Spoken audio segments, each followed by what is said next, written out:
ഇറാനിൽ അമേരിക്ക കരയുദ്ധം തുടങ്ങുമോ? ട്രംപിൻ്റെ അടുത്ത നീക്കമെന്ത്? അതിനെക്കുറിച്ചുള്ള ആശങ്കയിലാണ് ലോകം.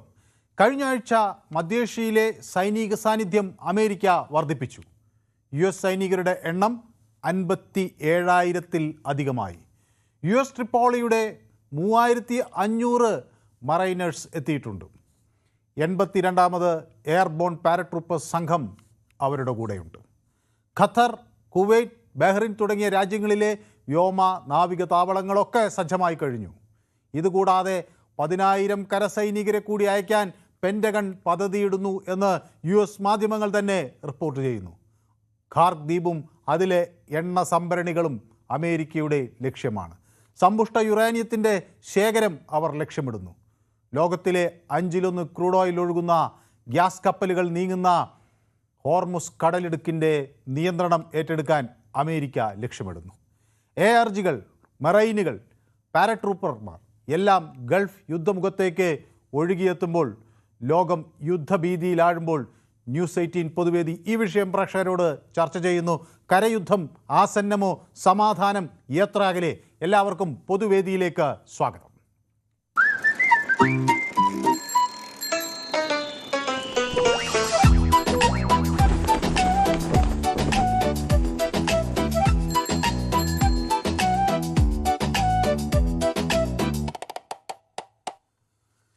ആഗോള യുദ്ധ സാഹചര്യം ആണ് നമ്മൾ ഇന്ന് അവലോകനം ചെയ്യുന്നത്. 3,500 മറൈനുകൾ എത്തുന്നു. 82nd എയർബോൺ പാരട്രൂപ്പേഴ്സ് അങ്ങോട്ടേക്ക് നീങ്ങുന്നു. ഖാർക്ക് ഐലൻഡിൽ ആദ്യ ലക്ഷ്യം അവർ വെക്കുന്നു എന്ന വിവരങ്ങൾ കൂടിയാണ് പുറത്തു വരുന്നത്.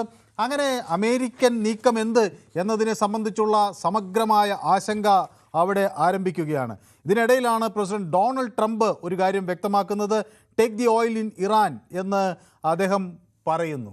അമേരിക്ക ഇറാനിലെ എണ്ണ അത് ലക്ഷ്യം വെക്കുന്നു എന്ന കൃത്യമായ സൂചന തന്നെയാണ് ഇന്ന് ട്രംപ് വ്യക്തമാക്കിയിട്ടുള്ളത്. അപ്പം അമേരിക്കയുടെ ആ നിലപാട് അദ്ദേഹം തുറന്നു പറയുന്നു. ഒപ്പം തന്നെ വാഷിങ്ടൺ പോസ്റ്റ് പോലുള്ള മാധ്യമങ്ങളും ഈ കാര്യം എടുത്ത് പറയുന്നു. ഒപ്പം ഇറാൻ ഫോറിൻ മിനിസ്റ്റർ പറയുന്നത് അത് ബെയ്റൂട്ടുമായുള്ള ചില നീക്കങ്ങൾ, ചില ആശയ സംവാദങ്ങൾ നടക്കുന്നു. ഒപ്പം തന്നെ ലെബനീസ് ഫോറിൻ മിനിസ്റ്റർ ഇത് സംബന്ധിച്ചുള്ള ചില ചർച്ചകൾക്ക് വരുന്നു. മുഹമ്മദ് റാസ ഷിഹാബിനി ഇതേപോലെ അവിടെ നിന്ന് ചില ചർച്ചകളും ഒക്കെ ലെബനനിലും അതുപോലെ ബെയ്റൂട്ടിലും ഇറാനിലും നടക്കുന്നതിൻ്റെ ഏറ്റവും ഒടുവിലത്തെ വിവരങ്ങൾ പുറത്തു വരുന്നു. എന്നോടൊപ്പം ആദ്യം ചേരുന്നത് ശ്രീ മോഹനൻ പാലക്കാട് നിന്ന്. ശ്രീ മോഹനൻ. ഹലോ. യെസ്, ശ്രീ മോഹൻ പാലക്കാട് എവിടെ നിന്നാണ് വിളിക്കുന്നത്? കേരളശ്ശേരി.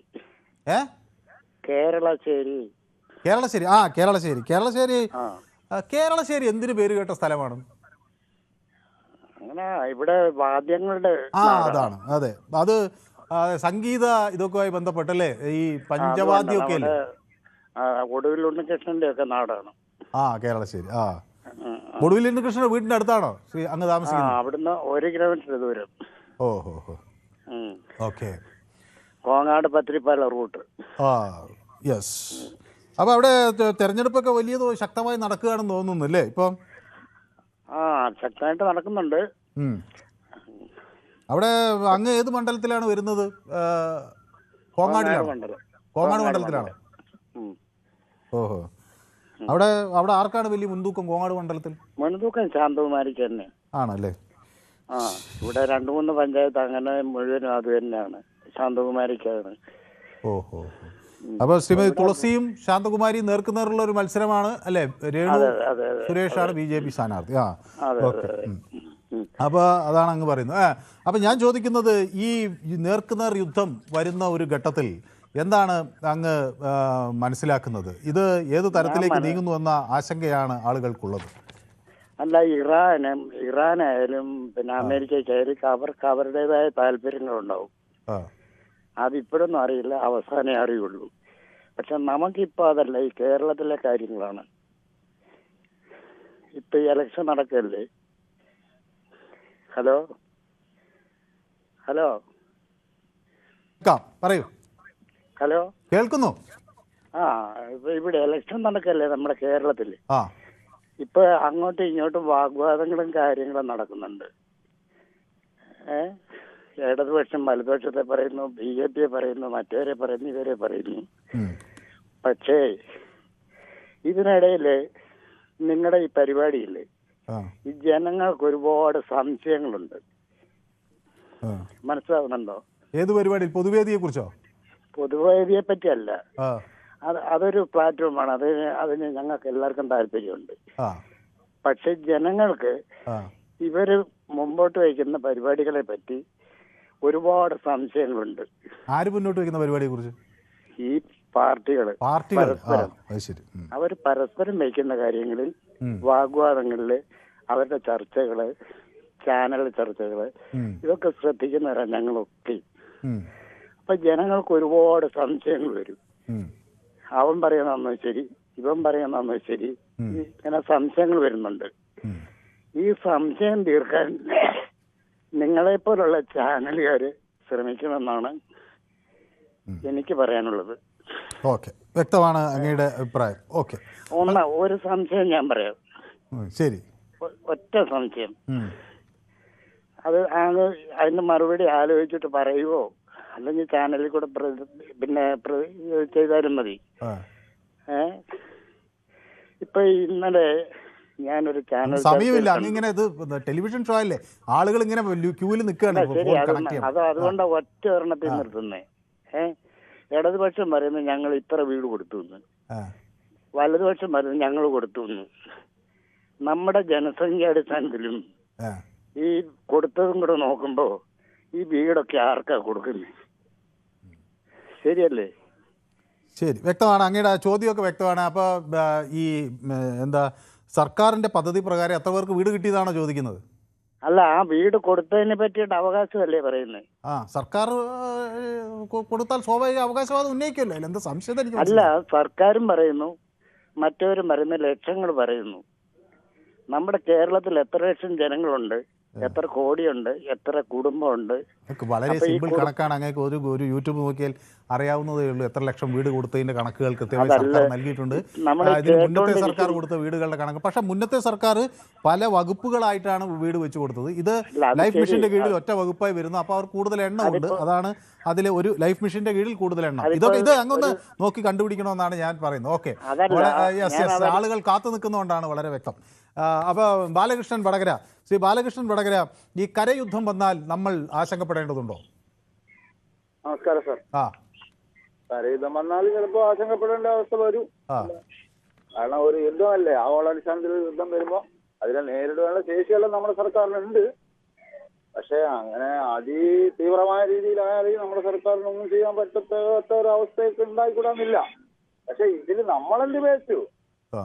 കരയുദ്ധം ഉണ്ടായാലും ആകാശയുദ്ധം ഉണ്ടായാലും ഇന്ത്യ ഗവൺമെന്റ് ഈ യുദ്ധത്തിന് എന്ത് പേച്ചു സാർ? ഇന്ത്യ ഗവൺമെന്റ് ഒന്നും പിഴച്ചില്ല. ഞാൻ ചോദിക്കുന്നത്, ആഗോള അടിസ്ഥാനത്തിൽ ഒരു യുദ്ധം നടക്കുമ്പോൾ നമ്മൾ ഉൾപ്പെടെയുള്ള രാജ്യങ്ങൾ ചേരിചേരാ നയം മുന്നോട്ട് വെച്ച ഒരു രാജ്യമെന്ന നിലപാടൊക്കെ നമുക്ക് ഉണ്ടായിരുന്നെങ്കിലും ഈ യുദ്ധത്തിൽ നമ്മൾ കുറെ കൂടി സമാധാനത്തിന് വേണ്ടി ശബ്ദമുയർത്തണം എന്നൊരു ആവശ്യം പല കോണുകളിൽ നിന്ന് വരികയാണ്. ശ്രീ ബാലകൃഷ്ണൻ വടകര അതിനെ നിരാകരിക്കുമോ? അല്ല, നിരാകരിക്കുന്നില്ല സാർ. അങ്ങനെ ലോക രാജ്യങ്ങളുടെ അങ്ങനെ ഇന്ത്യ ഇടപെട്ടാൽ തീരുമെന്നുള്ള ഒരു സാധ്യതയിൽ എത്തിയിട്ടുണ്ടെങ്കിൽ അത് വളരെ ഞാൻ ചോദിക്കുന്നത്, അങ്ങ് ഇപ്പോഴുള്ള ഈ ഇന്ത്യൻ നിലപാടിൽ തൃപ്തരാണോ, അതോ നമ്മൾ കുറെ കൂടി ശക്തമായി സമാധാനത്തിന് വേണ്ടി വരണമെന്നാണോ, അതോ നമ്മൾ നമ്മുടെ കാര്യം നോക്കി ഇരിക്കണമെന്നാണോ? എന്താണ് അങ്ങയുടെ ഒരു നിലപാട്? അല്ല, നമ്മുടെ രാജ്യത്ത് ജനങ്ങളുടെ ഇംഗിതത്തിനനുസരിച്ചല്ലേ പ്രവർത്തിക്കാവൂ. അതിനൊരു കുഴപ്പവും ഇതുവരെ വന്നിട്ടില്ലല്ലോ. അല്ല, പക്ഷെ നമ്മളിലും ഒരു ആശങ്കയുണ്ടല്ലോ. ഇപ്പൊ കരയുദ്ധം ഇവിടെ വ്യാപിക്കുന്നു, ഗൾഫ് മേഖലയിൽ ആശങ്ക പടരുമോ? സമാധാനം എന്നൊരു വലിയ ദൗത്യം, ലോകത്തിന് അഹിംസ എന്ന വലിയ പാഠം നൽകിയൊരു രാജ്യമാണ് ഇന്ത്യ. അപ്പൊ നമുക്ക് കുറെ കൂടെ ഉത്തരവാദിത്തങ്ങൾ ഏറ്റെടുത്ത് മുന്നോട്ട് വരാൻ ഇനിയുള്ള ദിവസങ്ങൾ കഴിയുമോ എന്നാണ് എന്റെ ചോദ്യം. എല്ലാ ഉത്തരവാദിത്തങ്ങൾ ഏറ്റെടുക്കുന്നതിൽ സന്തോഷമേ ഉള്ളൂ. പക്ഷെ രാജ്യത്തിന്റെ ഇംഗിതത്തിനനുസരിച്ച് പ്രവർത്തിക്കൂ സാർ. കാരണം ദേശീയത എന്ന് പറഞ്ഞാൽ രാജ്യത്തിന്റെ പരമപ്രധാനമാണ് സാർ. പിന്നെ ഈ കരയുദ്ധം വന്നാൽ ലോകരാഷ്ട്രങ്ങൾ അനുഭവിക്കുന്ന ഒരു പ്രയാസങ്ങളിൽ അതിൽ അല്പം കൂടി മെച്ചപ്പെട്ട ഒരു സ്ഥിതിയായിരിക്കും ഇന്ത്യയിൽ ഉണ്ടാവുക. അല്ലാതെ വേറൊരു അത്ഭുതം സംഭവിക്കാൻ പോകുന്നില്ല. കാരണം അതിനുള്ള കഴിവുള്ള സർക്കാരാണ് രാജ്യം ഭരിക്കുന്നത്. ഓക്കെ, ഏതായാലും യുദ്ധം വലിയ തോതിൽ ബാധിക്കപ്പെടുമ്പോൾ അവിടെ ട്രംപ് ഇറാനും പോർവിളികൾ പരസ്പരം നടത്തുന്നു, സമാധാന ചർച്ചകൾ നടക്കുമെന്ന ഒരു പ്രതീക്ഷയിൽ ആണ് ലോകം എമ്പാടും ഉള്ളത്. പക്ഷേ പ്രകോപനപരമായ പ്രസ്താവനകൾ ആണ് ട്രംപിൻ്റെ ഇത് ഓഹരി വിപണികൾ വൻ തകർച്ചയിലേക്ക് വീഴുന്നതിൻ്റെ കണക്ക് വരുന്നു. സെൻസെക്സിൻ്റെ കണക്ക് നോക്കുമ്പോൾ 1635 പോയിൻ്റാണ് സെൻസസ്. അത് 2.22% ഇടിവാണ്. നിഫ്റ്റി ഇടിയുന്നു. വ്യാപാരം നിഫ്റ്റി താഴ്ന്നിട്ടാണ് പൂർത്തിയാക്കിയത്. BSEയിൽ നിക്ഷേപ സാമ്പത്തിക ത്തിൽ നിന്ന് 9 ലക്ഷം കോടിയോളം രൂപ നഷ്ടമായിരിക്കുന്നു എന്ന വിവരങ്ങൾ പുറത്തു വരുന്നു. അങ്ങനെ ഇതിൻ്റെ എല്ലാം കണക്കുകൾ പരിശോധിക്കുമ്പോൾ സാമ്പത്തികമായി വലിയ പ്രതിസന്ധി സ്റ്റോക്ക് മാർക്കറ്റുകളെ ബാധിക്കുന്നു എന്ന വിവരങ്ങൾ പുറത്തു വരുന്നു. അതോടൊപ്പം എന്നോടൊപ്പം ഗോപകുമാർ ചേരുന്നു പാലക്കാട് നിന്ന്. ശ്രീ ഗോപകുമാർ, ഗോപകുമാർ തെരഞ്ഞെടുപ്പ് പ്രചരണത്തിൽ സജീവമായി ഇറങ്ങിക്കഴിഞ്ഞോ, അതോ അന്നത്തെ പോലെ ഇങ്ങനെ കുറച്ച് പിന്നിലാണോ? ഹലോ, നമസ്കാരം. നമസ്കാരം. നമസ്കാരം. 2-3-4 ദിവസമായിട്ട് 27-ാം തീയതി തൊട്ട് വിളിക്കാൻ പറ്റിയില്ല.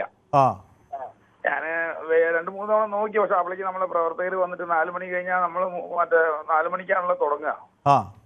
അപ്പോൾ ഇവിടെ നമ്മൾ ഗൃഹസമ്പർക്കം അങ്ങനെയുള്ള പരിപാടികളും കാര്യങ്ങളൊക്കെ ആയിട്ട് തിരക്കിൽ പെടും. അത് കാരണം കൊണ്ട് 4 ദിവസം ആയിട്ട് വിളിക്കാൻ പറ്റിയില്ല. അപ്പൊ ഇന്ന് സ്ഥാനാർത്ഥി പര്യടനം ഉണ്ടായിരുന്നു. ഞങ്ങളുടെ പഞ്ചായത്തിൽ സ്ഥാനാർത്ഥി പര്യടനം ഉണ്ടായിരുന്നു. അത് മണ്ഡലം ഷൊർണൂർ അല്ലേ? ഷൊർണൂര് നമ്മളെ പൊന്നാനി സ്ഥാനാർത്ഥി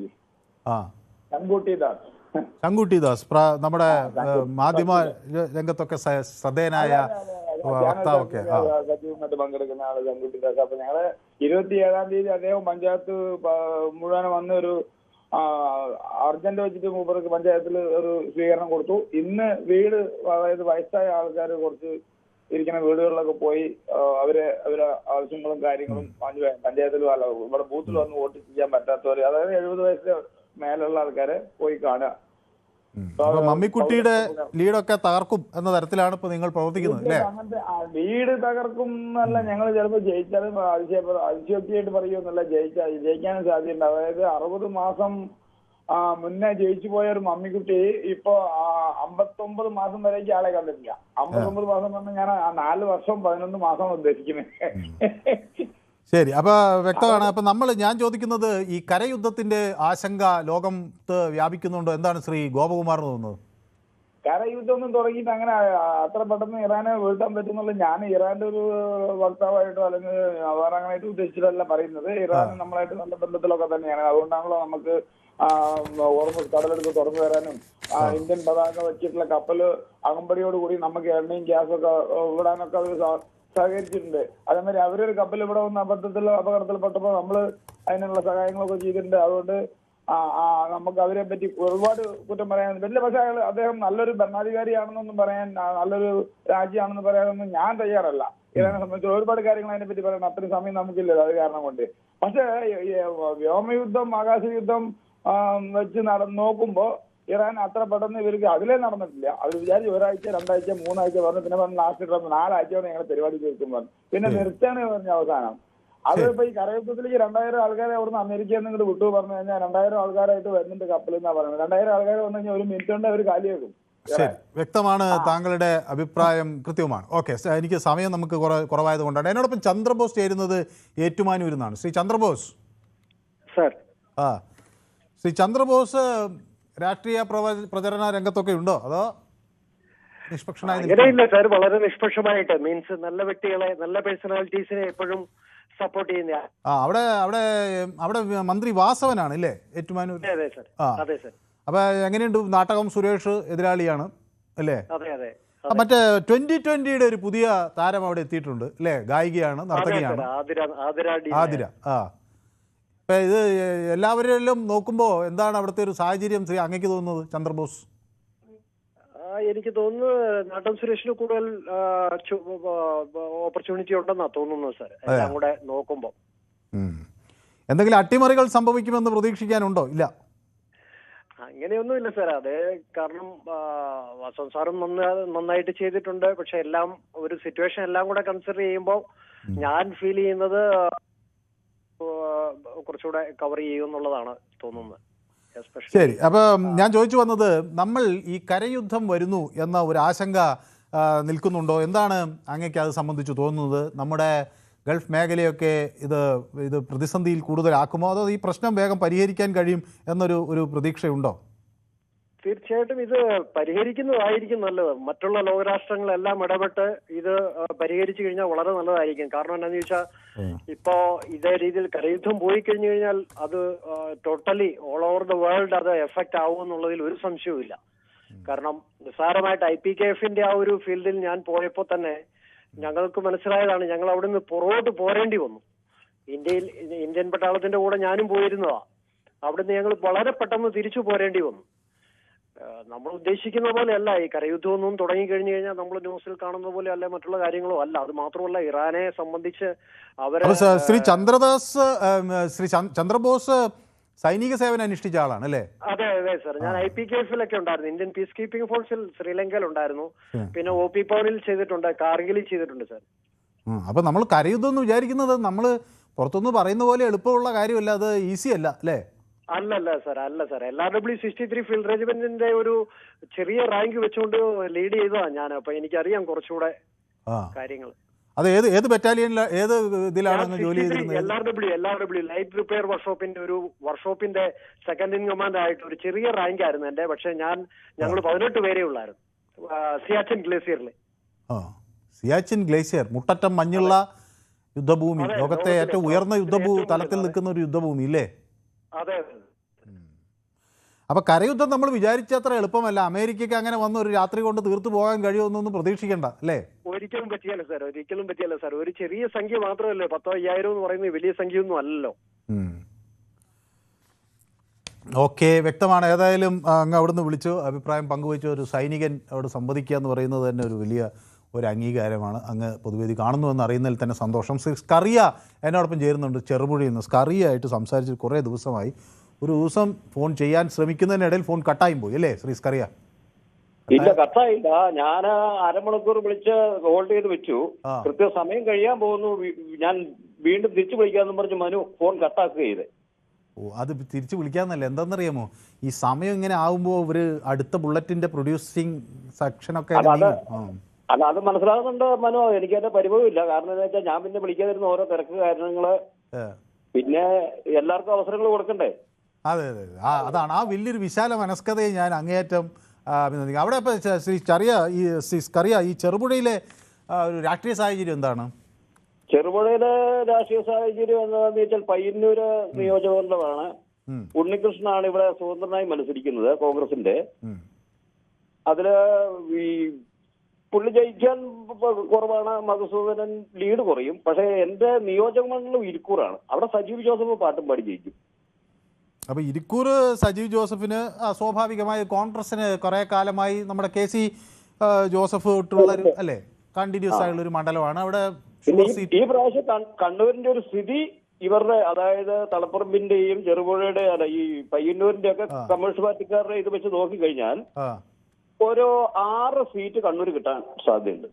ആർക്ക്? UDF-നോ? UDF-ന് 6 സീറ്റ്. പേരാവൂര്, ഇരിക്കൂറ്, കണ്ണൂർ, അഴീക്കോട്, തളപ്പറമ്പും ചിലപ്പം കിട്ടും, കൂത്തുപറമ്പും കിട്ടും.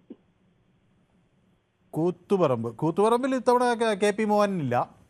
അദ്ദേഹത്തിന്റെ ജ്യേഷ്ഠന്റെ മകനാണ് മത്സരിക്കുന്നത്, പ്രവീൺ അല്ലേ? പക്ഷെ അവിടുത്തെ UDF സ്ഥാനാർത്ഥി നല്ല കരുത്തനായ സ്ഥാനാർത്ഥിയാണ്. അപ്പൊ അഴീക്കോട് സുമേഷ് ശക്തനാണല്ലോ അല്ലേ? ശക്തനാണെന്ന് പറഞ്ഞിട്ട് കാര്യമില്ല. കഴിഞ്ഞ പ്രാവശ്യം ചെറിയ മാർജിനിലല്ലേ ജയിച്ചത്. നമ്മുടെ കരീം സാഹിബാണ് ചേലേരി അല്ലേ അവിടെ എതിരാളി. കാരണം എന്താന്ന് വെച്ചാൽ ജനത്തിന്റെ ഉള്ളില് ഇവരുടെ ഭരണ നേട്ടങ്ങളൊന്നുമല്ല, സാധാരണക്കാരന് ജീവിക്കാൻ മേലാത്ത അവസ്ഥയിലാക്കി വെച്ചു. അപ്പൊ ആ വിഷയം അവിടെ നിൽക്കട്ടെ. ഇപ്പൊ യുദ്ധത്തിന്റെ കാര്യം പറഞ്ഞു, ആ യുദ്ധത്തിന്റെ കൂടെ വരുമ്പോൾ ഇവിടെ ഈ കേരളത്തിൽ ജീവിക്കാൻ മേലാത്ത ഒരു അവസ്ഥയിലേക്കാണ് നമ്മൾ മാറുന്നത്. കരയുദ്ധം എന്ന് പറയുന്നത് നിസ്സാര കാര്യമല്ല. കാരണം വെച്ചാൽ കിലോമീറ്റർ അകലെ കിടക്കുന്ന ഒരാള്, ഉദാഹരണം പറഞ്ഞാൽ എന്റെ വീട്ടിലേക്ക് ഇപ്പൊ മനു വന്ന് യുദ്ധം ചെയ്യാൻ വന്നാൽ എന്റെ വീട്ടിൽ വന്നാൽ നടക്കുമോ കരയുദ്ധം? ആൾബലം കൊണ്ട് അല്ലാതെ വേണേ ബാക്കിയുള്ള നടക്കും എന്ന് പറഞ്ഞുള്ളൂ. അമേരിക്കയുടെ കുറച്ച് ആൾക്കാരെ ഇറാനിലേക്ക് വിട്ട് കരയുദ്ധം നടത്താന്ന് വെച്ചാൽ അത് നടക്കില്ല. കാരണം എന്താണെന്ന് വെച്ചാൽ ഇറാഖുമായിട്ട് 8-9 കൊല്ലം യുദ്ധം ചെയ്ത് പാരമ്പര്യമുള്ളതാണ് ഇറാന്. അപ്പൊ അവരുടെ ഭൂപ്രകൃതി നമ്മുടെ ഒരു രാജ്യത്തിന്റെ ഭൂപ്രകൃതി പോലെ. അത് ഈ അമേരിക്കയിലുള്ള ഈ 50,000 അല്ലെങ്കിൽ 5,000 ആൾക്കാര് ഇവിടെ വന്ന് കരയുദ്ധത്തിന് വേണ്ടി നിന്നത് അവരെ കൊണ്ട് നടക്കില്ല. അപ്പൊ ഈ യുദ്ധം ഒരു കാര്യത്തിന് പോകുമ്പോഴല്ല, ഒരു രാജ്യങ്ങൾ തമ്മിൽ ചെയ്ത് കഴിഞ്ഞാൽ പോലും യുദ്ധം കാരണം നമുക്കിപ്പം തന്നെ യുദ്ധം തുടങ്ങി, എണ്ണവില കൂടി, ഗ്യാസ് കിട്ടാനില്ല. ഈ എണ്ണവില കൂടുന്നതിനനുസരിച്ച് നമ്മുടെ സാധാരണക്കാരൻ ചിന്തിക്കണം, എല്ലാവരും ചിന്തിക്കണം. എല്ലാ സാധനങ്ങൾക്കും വില കൂടും. ഇവിടെ വരുമാനം കുറവും ചെലവ് കൂടുതലാകുമ്പോൾ നമ്മുടെ സാമ്പത്തിക മേഖല മൊത്തം തകരും. വിദേശത്തുള്ളവർക്ക് ഇങ്ങോട്ട് വരാൻ പറ്റില്ല, അങ്ങനെയുള്ള ബുദ്ധിമുട്ടാണ്. അപ്പൊ യുദ്ധങ്ങൾ ഒഴിവാക്കണം. ഇത് ആർക്കാ എന്തിനു വേണ്ട? അപ്പൊ ഇത് ഈ അമേരിക്കയുടെ ഒരു കളി എന്നാന്ന് ചോദിച്ചു കഴിഞ്ഞാൽ പണ്ട് തുടങ്ങി നമുക്കറിയാലോ, അവർ ഇവരെ വളർത്തുക എന്നിട്ട് കൊല്ലുക. അപ്പം യുദ്ധം ഒന്നിനൊരു ബോംബഴിയല്ല. കരയുദ്ധം അമേരിക്ക അഫ്ഗാനിസ്ഥാനിൽ പോയിട്ട് അമേരിക്കയ്ക്ക് എന്ത് സംഭവിച്ചു? തോറ്റ് ഓടേണ്ടി വന്നില്ലേ? അപ്പൊ യുദ്ധം ഒന്നിനൊരു ബോംബഴിയല്ല. യുദ്ധം എത്രയും പെട്ടെന്ന് തീരണം. സാധാരണക്കാരനായ ജനങ്ങൾ ലോകമെമ്പാടും ഉള്ളവർക്ക് ജീവിക്കണം. ഈ എണ്ണ ചെറിയൊരു കാര്യമല്ല. ശരി, വ്യക്തമാണ് താങ്കളുടെ അഭിപ്രായം, കൃത്യവുമാണ്. അപ്പോൾ യുദ്ധം എന്നതിനെ സംബന്ധിച്ചൊക്കെയുള്ള വലിയ ആശങ്ക ഒരു വശത്തിൽ യൂട്യൂബിൽ എന്നോടൊപ്പം വരുൺ ബാബ് ചേർന്നിട്ടുണ്ട്. എണ്ണയുടെ വില കൂടി, സ്വർണത്തിൻ്റെ വില താഴ്ന്നു, ജസ്റ്റ് സംതിങ് റോങ് എന്ന് പറയുന്നു. മനുവിൻ്റെ ഇന്നത്തെ ഡ്രസ്സ് അടിപൊളിയാണ്. ശശിധരൻ പിള്ള. അപ്പോൾ ശശിധരൻ പിള്ള ഇടക്ക് എന്നെ പുകഴ്ത്തും, ഇടക്ക് രൂക്ഷമായി വിമർശിക്കുകയും ചെയ്യും. രണ്ടും എനിക്ക് ഒരുപോലെ ഇഷ്ടമാണ്. അദ്ദേഹം വിമർശിക്കുന്നതാണ് കേൾക്കാൻ കുറേ കൂടെ സുഖം. അപ്പോൾ മാസ്ക്യൂൺ ടു അപർണ നമ്മുടെ ഇവിടുത്തെ ഇൻറ്റേൺഷിപ്പ് ചെയ്യുന്ന ഒരു കുട്ടിയാണ്. അവർ അവിടെ ഇറാനിൽ സർവൈവ് ചെയ്യാൻ സാധ്യത കൂടുതലാണ്. കാരണം സംയുക്ത സൈനിക ശക്തി, വലിയ ജനസംഖ്യ, പ്രകൃതി താവളങ്ങൾ മുതലായ ദീർഘകാല യുദ്ധാനുഭവം. പക്ഷേ യുദ്ധം നീണ്ടാൽ സാമ്പത്തിക നഷ്ടവും മനുഷ്യനഷ്ടവും കൂടുതലായിരിക്കും. ഓക്കെ അപർണ, കേൾക്കാം. അപ്പോൾ അരുന്ധതി ഗോലംപറമ്പത്ത് എന്നോടൊപ്പം ചേർന്നിട്ടുണ്ട്. നമസ്കാരം എന്ന് പറയുന്നുണ്ട്. കരയുദ്ധം തുടങ്ങിയാൽ അമേരിക്ക വലിയ വില നൽകേണ്ടി വരും എന്ന് എന്നോട് പറയുകയും ചെയ്യുന്നു. ഓക്കെ, അപ്പോൾ ഉണ്ണികൃഷ്ണൻ പോത്തങ്കോട് നിന്ന് എന്നോടൊപ്പം ചേരുന്നു. ശ്രീ ഉണ്ണികൃഷ്ണൻ, നമസ്കാരമുണ്ട്. നമസ്കാരം. എന്താണ് ശ്രീ ഉണ്ണികൃഷ്ണൻ, തെരഞ്ഞെടുപ്പ് പ്രചരണത്തിനൊക്കെ ഇറങ്ങുന്നുണ്ടോ? ഇല്ല, നമ്മളെന്തിനാണ് ആവശ്യമില്ലാത്ത കാര്യങ്ങൾക്ക് ഇടപെടുന്നത്? അത് അവരെയൊക്കെ കാര്യങ്ങളല്ലേ, നമുക്ക് അതിന്റെ ആവശ്യമില്ല. നമുക്കൊരു വോട്ടുള്ളത് കൊണ്ട് ചെയ്യണമെന്നല്ലാതെ. അത് നെടുമങ്ങാടല്ലേ പഞ്ചായത്ത്, അല്ല അസംബ്ലി അവിടെ? എനിക്ക് പിന്നെ GR അനില് മന്ത്രി, നെടുമങ്ങാടാണ് ഞങ്ങള്. എന്താ വലിയ അട്ടിമറി എന്തെങ്കിലും പ്രതീക്ഷിക്കുന്നുണ്ടോ?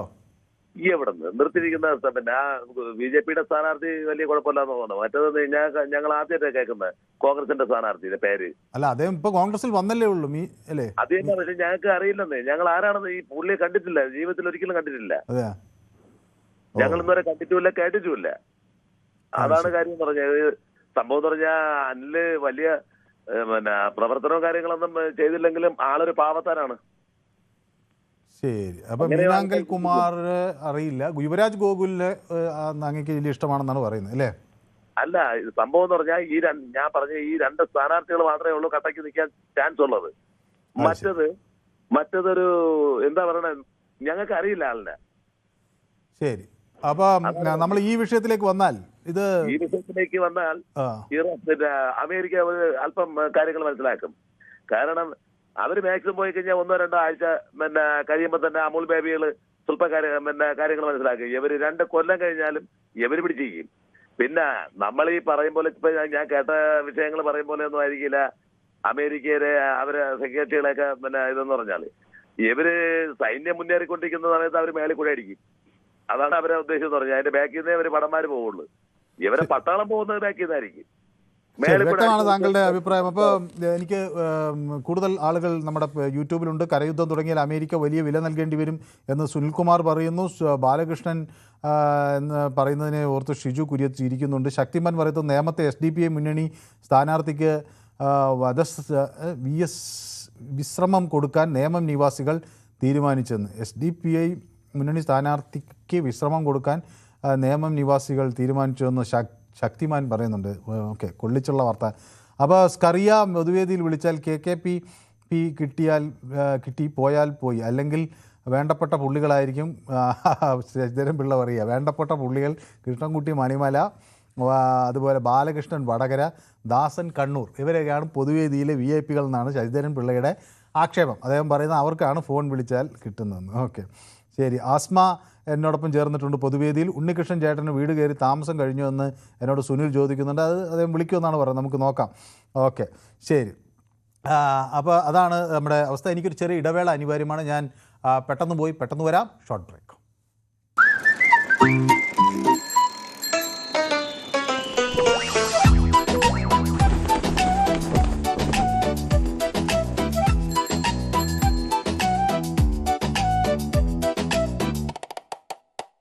ടെലിഫോൺ ലൈനിൽ എന്തോ പ്രശ്നമുണ്ടെന്ന് മനസ്സിലാക്കുന്നു. ഞാൻ റഷീദ് കൊയിലാണ്ടിയൊക്കെ തെരഞ്ഞെടുപ്പിൻ്റെ തീച്ചൂളയിൽ നിൽക്കുകയായിരിക്കും അല്ലേ? അതെ അതെ. എന്താണ് ശ്രീ റഷീദ് അവിടുത്തെ വലിയ പ്രതീക്ഷയിലാണല്ലേ? വലിയ പ്രതീക്ഷയില്ല. UDF വൻ മാർജിനിൽ വിജയിച്ചു വരും എന്ന് തന്നെയാണ് ഞങ്ങളെയൊക്കെ വിശ്വാസവും പ്രതീക്ഷയും. അത് ശരി. അപ്പൊ ഈ കോഴിക്കോടിൽ എന്തെങ്കിലും സവിശേഷ സാഹചര്യം ഉണ്ടോ? കോഴിക്കോട് ജില്ലയിലാകെ കോഴിക്കോടൊക്കെ നല്ല മുന്നേറ്റം UDF നടത്തും എന്ന് തന്നെയാണ്. ഞങ്ങളെ കൊയിലാണ്ടിയൊക്കെ 20-25 വർഷമായി LDFന്റെ കയ്യിലാണ്. അതൊക്കെ തിരിച്ചെത്തുന്ന രൂപത്തിലാണ് ഇപ്പോൾ കാര്യങ്ങൾ നമ്മൾ നോക്കിക്കാണുന്നത്. അത് ശരി. കൊയിലാണ്ടിയൊക്കെ തിരിച്ച് നിങ്ങളുടെ കയ്യിലേക്ക് വരുമെന്നാണ് പറയുന്നത്. അഡ്വക്കേറ്റ് പ്രവീൺ കുമാർ വൻ ഭൂരിപക്ഷത്തിന് ജയിച്ചു വരും എന്നാണ് കരുതുന്നത്. അവിടെ നേരത്തെ മത്സരിച്ച് ജയിച്ച എം ദാസനാണ് എതിർ സ്ഥാനത്ത്. നല്ല വ്യക്തിത്വമുള്ള 2 മഹൽ വ്യക്തിത്വങ്ങൾ തന്നെയാണ് അവിടെ പോരാട്ടം നടത്തുന്നത്. അതിൽ ഇപ്പോഴത്തെ ഒരു സാഹചര്യത്തിൽ തീർച്ചയായിട്ടും പ്രവീൺ കുമാർ ജയിച്ചു വരും എന്നാണ് കരുതുന്നത്. അപ്പൊ നമ്മുടെ യുവമോർച്ചയുടെ ഒരു നേതാവ് കൂടി അവിടെ മത്സരിക്കുന്നുണ്ടല്ലോ. ഇവിടെ അത് പ്രഫുൽ അവിടെ ഇവിടെ അതിനൊന്നും യാതൊരു സാധ്യതയില്ല. കെട്ടിവെച്ച പൈസ കിട്ടുമെന്ന് സംശയം. അല്ല, അവർക്ക് വോട്ടുണ്ട് കേട്ടോ. കഴിഞ്ഞ തവണ വോട്ടിന്റെ വളരെ കുറഞ്ഞ വോട്ടുകളേ ഉള്ളൂ. അവർ തോൽക്കാൻ വേണ്ടി മത്സരിക്കുന്നു എന്തെങ്കിലും കവിഞ്ഞ് ജയിക്കാൻ വേണ്ടി എവിടെയും സാധ്യതയൊന്നുമില്ല. ഈ പറഞ്ഞതുപോലെ തിരുവനന്തപുരം ജില്ലയിൽ ഉള്ള ചില സാധ്യതകൾ അവർ കാണുന്നുണ്ടെങ്കിലും അവിടെ ഒന്ന് ജയിച്ചു വരും. അതേതര കേരളം അവരെ വിശ്വാസത്തിലെടുക്കും എന്ന് എനിക്ക് തോന്നുന്നില്ല. അപ്പം ഏതായാലും അതാണ്. അപ്പൊ കോഴിക്കോട് ജില്ലയിൽ വലിയ അട്ടിമറിയൊക്കെ സംഭവിക്കും ഉറപ്പാണ്. അത് നമുക്ക് ഏതായാലും 9-ാം തീയതി കഴിഞ്ഞ ചർച്ചയിൽ നമുക്ക് സംസാരിക്കും. ഞാനത് എല്ലാം ഓർത്തു വെക്കുന്നുണ്ട്. ശ്രീ റഷീദ് കൊയിലാണ്ടിയോടൊക്കെ ചോദിക്കാം. ഞാൻ നേരത്തെ പറഞ്ഞതൊക്കെ ഏകദേശം റെഡി ആയിരുന്നു. ഇതും ഏകദേശം ആ രീതിയിൽ തന്നെ ആവും എന്നാണ് പ്രതീക്ഷ. നമ്മൾ ഈ പശ്ചിമേഷ്യൻ സാഹചര്യത്തിലേക്ക് വരുമ്പോൾ എന്താണ് ശ്രീ റഷീദ് കൊയിലാണ്ടി അവിടെ നിന്ന് പ്രതീക്ഷിക്കുന്നത്? നമ്മളെ സംബന്ധിച്ചിടത്തോളം പശ്ചിമേഷ്യയിലെ യുദ്ധം ഏത് വിധത്തിലും എങ്ങനെയെങ്കിലും ഒന്ന് അവസാനിപ്പിച്ച് കിട്ടിയാൽ മതി എന്ന രീതിയിലാണ് നമ്മുടെയൊക്കെ മനസ്സ് പറയുന്നത്. കാരണം നമ്മുടെ ഇതെങ്ങനെയെങ്കിലും തീർന്നു കിട്ടിയാൽ മതി, അതാണ് നമ്മുടെ ആഗ്രഹവും പ്രാർത്ഥനയും. കാരണം എന്താണെന്ന് വെച്ചാൽ നമ്മുടെ വേണ്ടപ്പെട്ടവർ, പ്രിയപ്പെട്ടവർ, നമ്മുടെ ഇഷ്ടപ്പെട്ടവർ, അതേപോലെ സഹോദരങ്ങളൊക്കെ വളരെ പ്രയാസത്തിലും വളരെയേറെ സംഘർഷത്തിലും ഒക്കെ തന്നെയാണ്. അതിൽ നിന്നും മാറ്റം വരണമെങ്കിൽ ഇതൊന്ന് തീർന്നു കിട്ടണം. നമുക്ക് ആര് ജയിച്ചു ആര് തോറ്റു എന്നതല്ല പ്രശ്നം. നമുക്ക് പശ്ചിമേഷ്യയില് സമാധാനവും ശാന്തിയും ഉണ്ടാവണം എന്നാണ്. ഇത് വെറുതെ ക്ഷണിച്ചു വരുത്തിയ ഒരു യുദ്ധമാണ്. ഞാൻ പലപ്പോഴും പറഞ്ഞതാണല്ലോ. ഈ ആണവ കരാറുമായി ബന്ധപ്പെട്ട് അതിന്റെ ചർച്ചകൾ നടന്നുകൊണ്ടിരിക്കുന്ന വേളയിലാണ് അപ്രതീക്ഷിതമായി അമേരിക്കയും അതേപോലെ ഇസ്രായേലും. ഞാൻ പറഞ്ഞിട്ടുണ്ട്, ഇസ്രായേലും അമേരിക്കയും കളിക്കുന്നത് മോശക്കാരോടല്ല. അതുകൊണ്ട് ശ്രദ്ധിക്കണം. ഇത് അത്ര എളുപ്പത്തിലൊന്നും അവർക്ക് ജയിച്ചു പോകാനൊന്നും കഴിയുന്നില്ല. ട്രംപ് പറഞ്ഞത് ആദ്യം 2 ദിവസം, പിന്നെ 4 ദിവസം, പിന്നെ 12 ദിവസം, പിന്നെ 14 ദിവസം, ഇങ്ങനെ അനന്തമായി നീണ്ടുപോയിക്കൊണ്ടിരിക്കാൻ അവിടെയുള്ള ആളുകളെ പരാജയപ്പെടുത്തുക എന്ന് പറയുന്നത് എളുപ്പമുള്ള കാര്യം. അവരേക്ക് എല്ലാം ഉണ്ട്, എല്ലാ സാധ്യതകളും അവരുടെ കയ്യിലുണ്ട്. അതുകൊണ്ട് തന്നെ ഇവരെ ഒരു വെല്ലുവിളികൾ 15 പരിപാടിയൊക്കെ ഒരു അവർ ചവറ്റുകൊട്ടയിലേക്ക് വലിച്ചെറിഞ്ഞു. അവർ 5 നിർദ്ദേശം ന്യായമാണ് എന്ന് നമുക്ക് തന്നെ വായിച്ചാൽ തോന്നുന്നുണ്ട്. ശരി, വ്യക്തമാണ് താങ്കളുടെ അഭിപ്രായം. അപ്പോൾ മറ്റൊരു പ്രേക്ഷകൻ എന്നോടൊപ്പം ചേരുന്നത് ശ്രീ നരേന്ദ്രനാണ്. നരേന്ദ്രൻ വയനാട്ടിൽ നിന്നാണ് വിളിക്കുന്നല്ലേ? ശ്രീ നരേന്ദ്രൻ TV-യിൽ ശ്രദ്ധിക്കുന്നത് കൊണ്ടാണ് എന്നോട് മറുപടി പറയാൻ കഴിയാത്തതെന്നാണ് ഞാൻ വിചാരിക്കുന്നത്. ഫോണിലേക്ക് ശ്രദ്ധിച്ചാൽ എന്നോട് മറുപടി പറയാൻ കഴിയും. ശ്രീ നരേന്ദ്രൻ കേൾക്കാമോ? ശ്രീ നരേന്ദ്രൻ്റെ നിയമസഭാ മണ്ഡലം ഏതാണ്? ഇവിടെ ഞാൻ മേപ്പാടിയാണ്, വയനാട്. അതെ, നിയമസഭാ മണ്ഡലം കൽപ്പറ്റ. അല്ല, ഞാൻ പറയാ സൈക്കിൾ നിങ്ങൾ വാങ്ങിയൊന്ന് ചവിട്ടണേ. അത് കുറച്ച് നല്ലതാ. വെറുതെ ലൗഡ് സ്പീക്കറും കൈ പിടിച്ചിട്ട് നിങ്ങൾ ഇങ്ങനെ ഇരിക്കുന്നത് നല്ലതല്ല. കൊളസ്ട്രോൾ വരും. അതുപോലെ എനിക്കിതെല്ലാം ഉണ്ട് കേട്ടോ. ഞാൻ കഴിഞ്ഞ ഇതെല്ലാം ടെസ്റ്റ് ചെയ്തപ്പോ എനിക്ക് കൊളസ്ട്രോളും തീർച്ചയായും ചെയ്യേണ്ട ഒരു കാര്യമാണ്. പിന്നെ അമേരിക്കക്ക് പ്രത്യേകിച്ച് ഇറാനിലൊന്നും ചെയ്യാനില്ല. കരയുദ്ധത്തിന് പോയി കഴിഞ്ഞാൽ ഇറാൻ എന്താ പറഞ്ഞ് അതുപോലെ അതായിരിക്കും അനുഭവം ഉണ്ടാവുക. പിന്നെ ഞാനൊരു കാര്യം അങ്ങോട്ട് ചോദിക്കട്ടെ. അവിടെ ഈ കൽപ്പറ്റയിലെ ഒരു രാഷ്ട്രീയ സാഹചര്യം എന്താണ് ശ്രീ നരേന്ദ്രൻ? കൽപ്പറ്റയിൽ ഇവിടെ UDF ആവാനാണ് സാധ്യത. സിദ്ദിഖിനാണ് വലിയ മേൽക്കൈ ഉള്ളതെന്നാണ് താങ്കൾ കരുതുന്നത് അല്ലേ? സിദ്ദിഖ്. അപ്പൊ പ്രശാന്ത് മലവയലൊക്കെയോ? BJP? പ്രശാന്ത് മലവയൽ NDA സ്ഥാനാർത്ഥിയല്ലേ? ആ, അതായത് ഞാൻ പറയാം, അതിന് പ്രയാസമായിരിക്കും. മറ്റേ RJDയോ PK അനിൽകുമാറോ അല്ലേ? RJD മറ്റേ ശ്രേയാംസ് കുമാറിന്റെ പാർട്ടി. അവര് ഒന്നും പറയാനില്ല. അവര് സിദ്ദിഖ് ജയിക്കാനോ സാധ്യത. ശരി, വ്യക്തമാണ് താങ്കളുടെ നിലപാട്. ഓക്കെ, കൃത്യമാണ്. ഓക്കെ, അപ്പോൾ ശ്രീ ദാസൻ എന്നോടൊപ്പം ചേരുന്നു കണ്ണൂരിൽ നിന്ന്. ശ്രീ ദാസൻ ഒരു VIP ആണെന്നാണ് ഇപ്പോൾ നമ്മുടെ ശശിധരൻ പറയുന്നത്. ശ്രീ ദാസൻ ഫോൺ ചെയ്താൽ എപ്പോഴും കിട്ടുന്നു. ശ്രീ ദാസൻ എന്തോ ഒരു പ്രത്യേക ഫോൺ നമ്പർ ഉണ്ട് എന്നൊക്കെ അദ്ദേഹം യൂട്യൂബിൽ എനിക്ക് എഴുതി മെസ്സേജ് അയക്കുകയാണ്. ഞാൻ തുടങ്ങിയ ശേഷം പോലെ ഇതുവരെ ഒരു ദിവസം പോലും ഞാൻ പിടിച്ച അവസരം കിട്ടാനും പറ്റില്ല, ഒരു ദിവസം പോലും. അല്ല, അങ്ങനെ ഞങ്ങൾക്ക് ഒരു VIP ആണ്, അതിലൊന്നും ഞാൻ ഇല്ലെന്ന് പറയാൻ ഞാൻ തയ്യാറല്ല. VIP ഒക്കെ തന്നെ, പക്ഷേ ഈ പ്രത്യേകമായ ഒരു ഫോൺ നമ്പർ അങ്ങേക്കുണ്ട് എന്നത് ഒരു തെറ്റിദ്ധാരണയാണ് അല്ലേ? അതൊന്നുമില്ല, നമ്മൾ ഏത് ഫോണിന് വിളിച്ചാൽ നമുക്ക് കിട്ടുന്നില്ല. എന്തോ നമ്മളെ ഒരു ഭാഗ്യം. അത് ശരി, നമ്മളെ ഭാഗ്യമാണ്. ശ്രീ ദാസൻ ഒരു ഭാഗ്യവാനാണ് അല്ലേ? ഭാഗ്യമില്ല, കുഴപ്പമൊന്നുമില്ല. ഇപ്പോ ഞാൻ പിന്നെ ഇരിക്കൂർ മണ്ഡലത്തിലാണ്. ഇരിക്കൂർ പരമ്പരാഗതമായി കോൺഗ്രസിനോടൊപ്പം നിന്നൊരു മണ്ഡലമാണ് അല്ലേ? ഇരിക്കൂർ പിന്നെ ഇവിടെ മുൻപ് അടുത്ത വർഷം ജയിച്ചിട്ട് EK നായനാർക്ക് ജയിച്ച സ്ഥലമാണ്. EK നായനാർക്ക് ഒരു കാലത്ത് ഇവിടെ നമ്മളൊക്കെ കുട്ടിക്കാലത്ത് ജയിച്ചിട്ടുണ്ട് ഈ ഇരിക്കൂർ.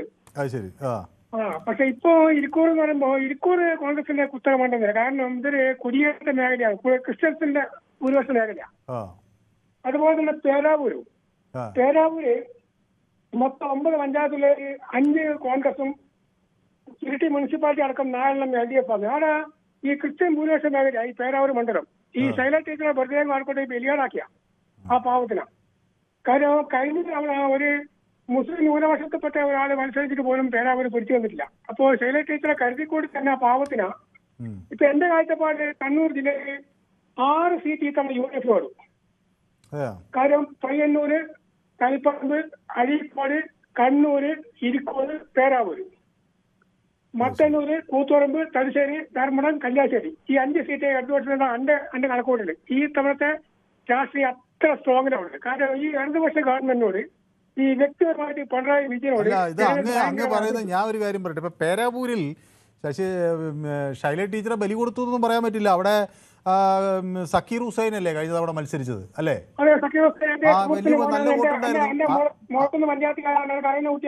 അല്ല, 63,000 വോട്ട് ഉണ്ടായിരുന്നില്ലേ? 3000 എത്ര ലീഡ് എത്ര ഉണ്ടായിരുന്നത്? 3000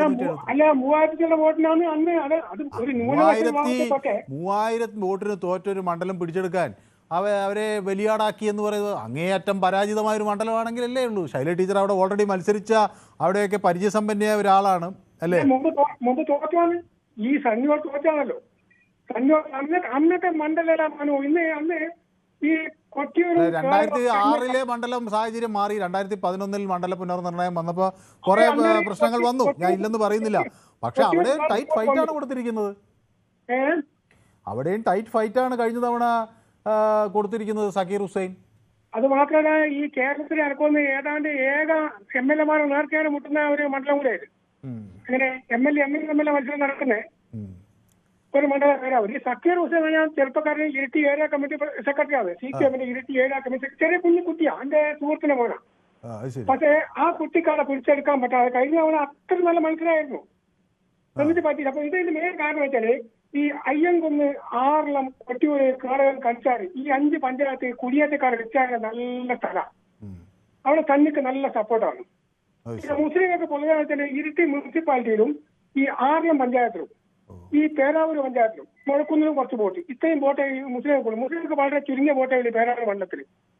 അപ്പൊ അതുകൊണ്ട് ശൈല ടീച്ചറെ നമുക്ക് പിന്നെ മനുവിനോട് പ്രത്യേകം ഞാൻ മനുവിനെ വിളിച്ച് പറയാം, ശൈല ടീച്ചർ ജയിച്ചിട്ടുണ്ടെങ്കിൽ ഞാൻ അത് പിന്നെ എന്നാ പറയണ്ടേ, ഞാൻ ഒരു വല്ലാത്ത അത്ഭുതം കേൾക്കാൻ വളരെ വളരെ പ്രയാസമാണ്. കാരണം ആ ടീച്ചറെ കരുതി കൂട്ടിയിട്ട് ആ ടീച്ചറെ ഒന്ന് നശിപ്പിക്കാൻ പറ്റും. ഞാൻ അവളെ വടകര കൊണ്ട് നാട്ടിച്ചു.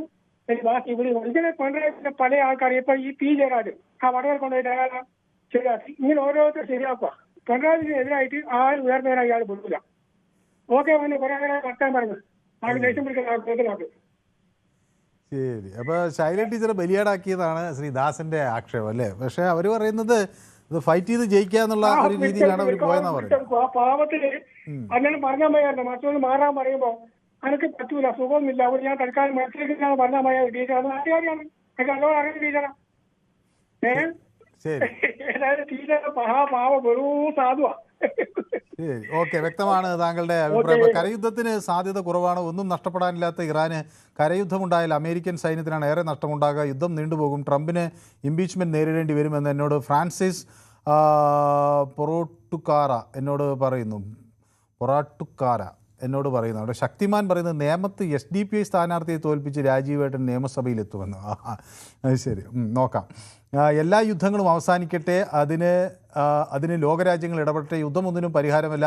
രഘുനന്ദനൻ തിരുമുല്ലവാരം എന്നോട് പറയുന്നു. ശ്രീ അജയ്കുമാർ ചങ്ങനാശ്ശേരി, അജയ്കുമാർ ഒരു പ്രവാസിയൊക്കെ ആയിരുന്നു. ശ്രീ അജയ്കുമാർ, ചോദിച്ചോട്ടെ, എന്താണ് ഈ യുദ്ധ സാഹചര്യത്തെ ശ്രീ അജയ്കുമാർ എങ്ങനെ നോക്കിക്കാണുന്നത്? എങ്ങോട്ട് നീങ്ങുന്നു എന്നാണ് മനസ്സിലാകുന്നത്?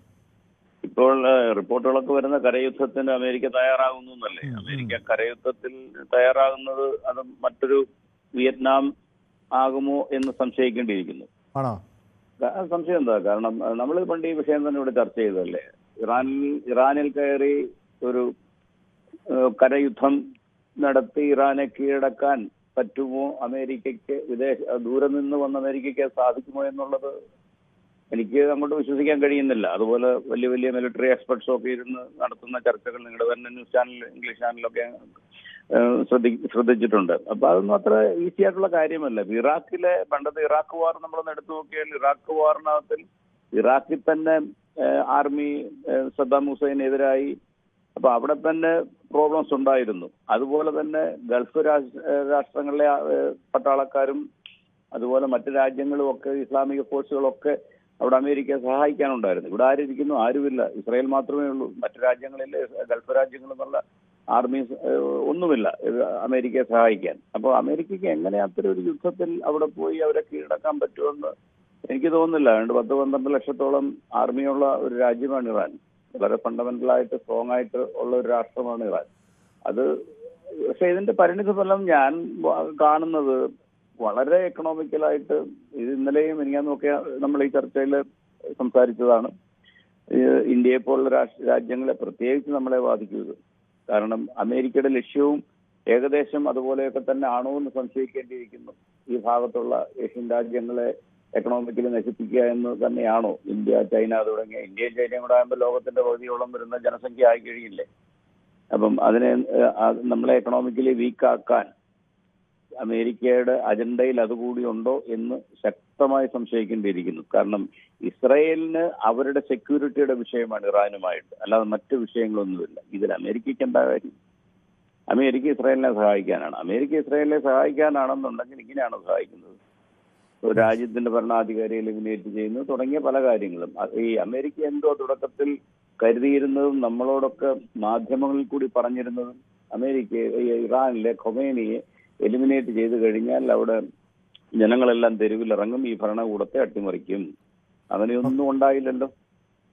യെസ്, ഓക്കെ, നമ്മുടെ സമയം എനിക്ക് ചെറിയൊരു ഇടവേള ആവശ്യമായി വരുന്നത് കൊണ്ടാണ്. ഏതായാലും വ്യക്തമാണ് അങ്ങ് പറഞ്ഞത്. അപ്പോൾ ഉണ്ണികൃഷ്ണൻ്റെ പോത്തങ്കോടിൻ്റെ വീട് കയറി താമസത്തെക്കുറിച്ച് സുനിൽകുമാർ ചോദിക്കുന്നുണ്ട്. ഉണ്ണികൃഷ്ണൻ ഞങ്ങളെ ഒന്നും വിളിക്കുമോ എന്ന് തോന്നുന്നില്ല എന്ന് ശശിധരൻ പിള്ള അതിന് മറുപടി പറയുന്നുണ്ട്. ഇപ്പോൾ തന്നെ നമ്മൾ വിതുമ്പി നിൽക്കുകയാണ്. കരയുദ്ധം തുടങ്ങിയാൽ കരയേണ്ടി വരുമോ എന്ന് ചോദിക്കുന്നു. ശക്തിമാൻ എന്നോടൊപ്പമുണ്ട്. നമ്മുടെ AK കൃഷ്ണൻകുട്ടി നമുക്കൊപ്പം ചേർന്നിട്ടുണ്ട്. അദ്ദേഹം തംസപ്പൊക്കെ ശശിധരൻ പിള്ളയ്ക്ക് നൽകുന്നുണ്ട്. കൃഷ്ണൻകുട്ടി സഖാവ് പ്രചരണത്തിനൊന്നും പോയില്ലേ എന്നുള്ള ചില ചോദ്യങ്ങൾ അദ്ദേഹത്തോടുണ്ട്. പ്രചരണത്തിന് പോയി കാണും എന്നാണ് ഞാൻ വിചാരിക്കുന്നത്. അദ്ദേഹം നല്ല രീതിയിൽ രാഷ്ട്രീയ രംഗത്തൊക്കെ ഉള്ള ആളാണ്. എല്ലാ യുദ്ധങ്ങളും അവസാനിക്കട്ടെ, അതിന് ലോകരാജ്യങ്ങൾ ഇടപെടണം എന്ന് രഘുനന്ദനൻ തിരുമുല്ലവാരം എന്നോട് പറയുന്നു. ഇന്ന് ദാസൻ കലക്കി എന്നാണ്.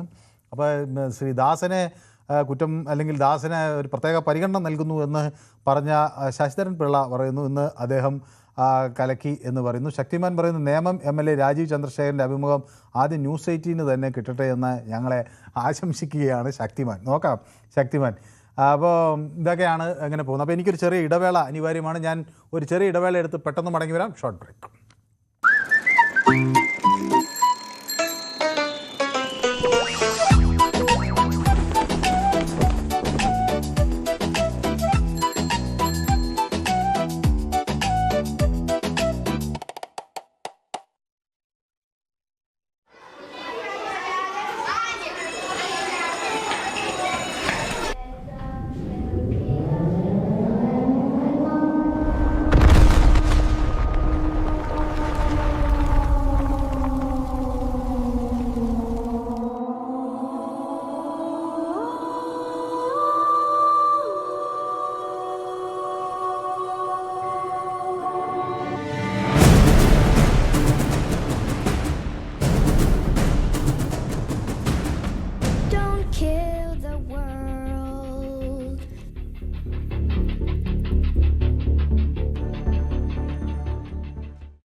കളിക്കളം റെഡി.